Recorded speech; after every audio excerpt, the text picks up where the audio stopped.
This is Adolf Hitler. Don't you recognize him? Yes, he's hard to identify here. This photo was taken during World War I when the Fuhrer served as a volunteer. This is him after 10 years, surrounded by his faithful followers. His eyes are shining, his hand is furiously raised. There's no mistaking him here. Here is the Fuhrer with his dog, Blondie. Here he is with Eva Braun, smiling. Here's his famous Tribune photo. I was there. I was standing so close that I could see the drops of sweat on his forehead. But let's start from the beginning. My name is Gerhard Detlev Meyer, and during the story that I'm about to recount, I served in the Gestapo, the Reich's secret police, as an SS Standartenführer.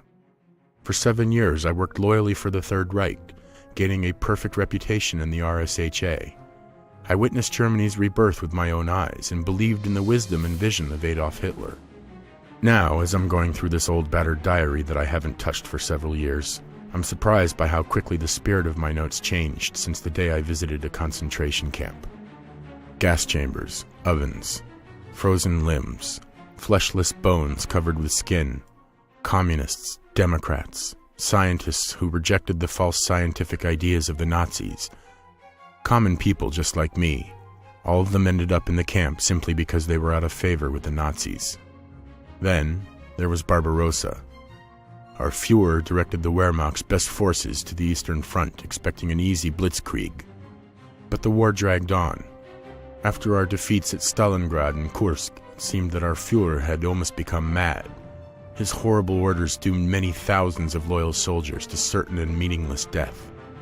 In 1944, when the Soviets took Minsk, I made the final decision. The devil had brought war to the world and was decimating his own people, and this devil had to die.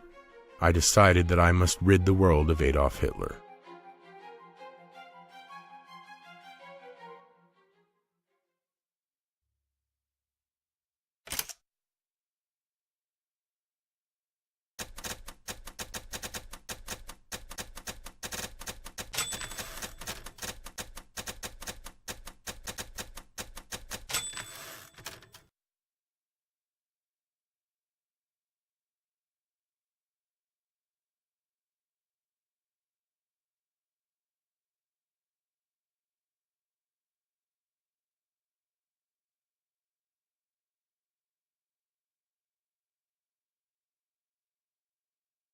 Many Germans hated the Fuhrer. Hundreds of them had been interrogated by the Gestapo. My first contact was Otto Hefner. He had been serving in the Engineer Corps in Poland and had returned recently to Berlin. According to my sources, Hefner belonged to a secret group that was led by Ludwig Beck, a retired Wehrmacht general. Hefner and I became friends. We had a lot in common. Slowly, he became more open with me. At that day, July 19th, he slipped. Then he quickly broke off and looked at me fearfully. Raising his voice, he said a toast to the Fuhrer, emptied his glass, and asked me to refill it. And that's what I did. We left the restaurant at 2 o'clock in the morning, very drunk. And then suddenly it was morning. I remember I got up without thinking why I was doing it. I still remember the hangover.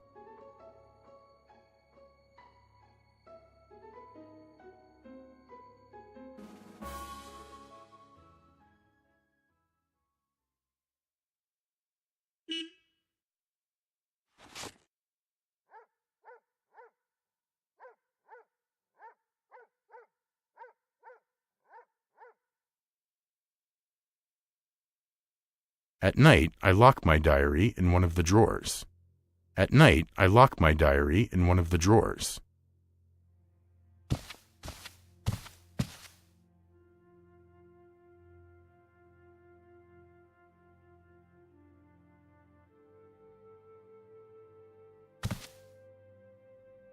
Morning by Caspar Friedrich, Adolf Hitler's favorite painter. I look much younger in this picture than I do now, but I already had a Nazi badge on my lapel at the time.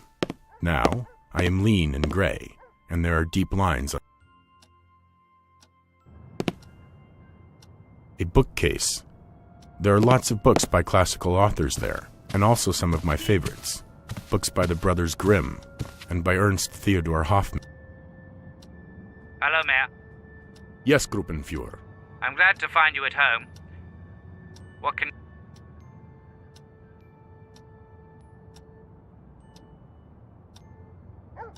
Then why are you still at home, damn it? Be in my office in half an hour, and don't be late. I was planning to work on the Canada case last night, but a long talk with Hefner interfered.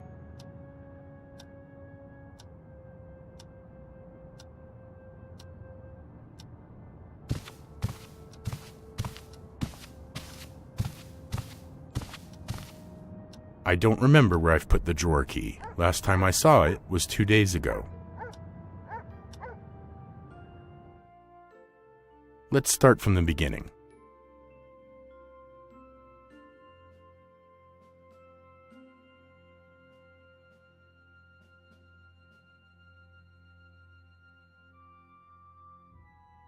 I entered the room and went to the bedroom. Or did I sit at my desk? Yes. I went to my bedroom and got changed.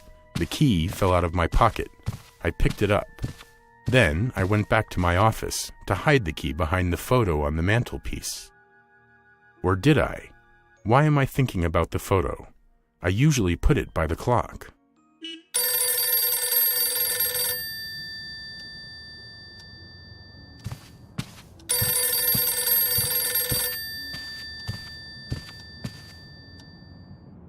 The post office is calling. There's a telegram for you from Munich. You asked me to remind you. Thank you very much. Don't mention it. We're glad that the High Command of the...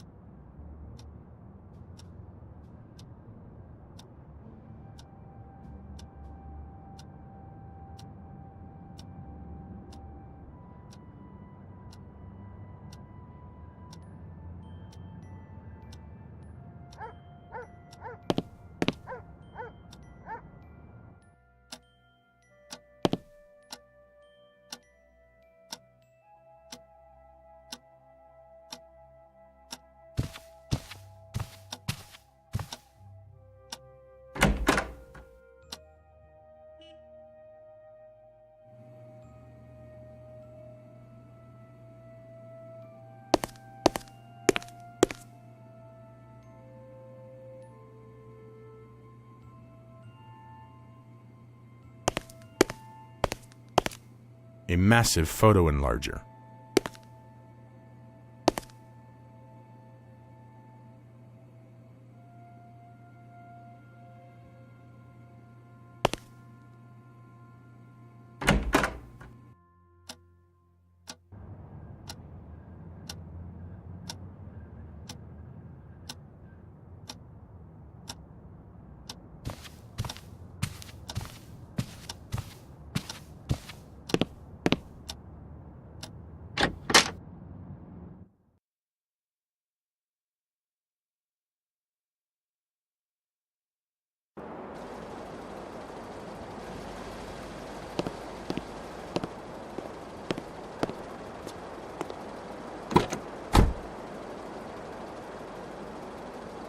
Poststrasse 22, Post Office.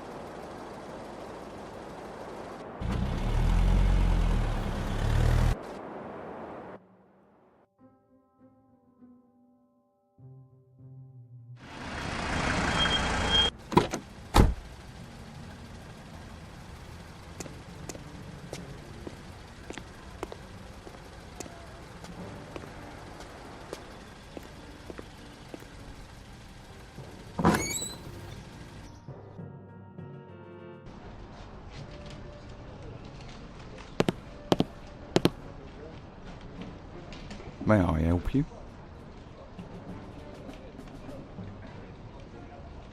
Your papers, please? I don't have my documents with me. That's all right. You can come back later. The post office is up. I'll be sure to do so. We'll be waiting for you. Please, come again.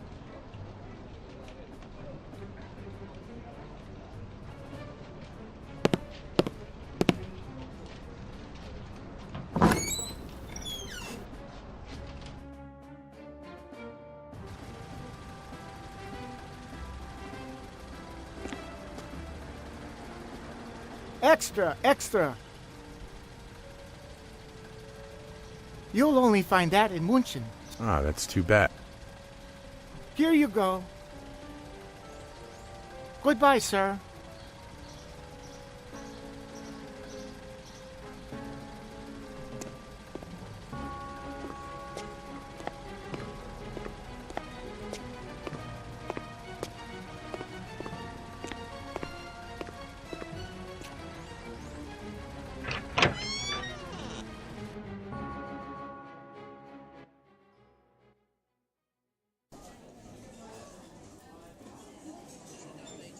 Unknown Wehrmacht officer.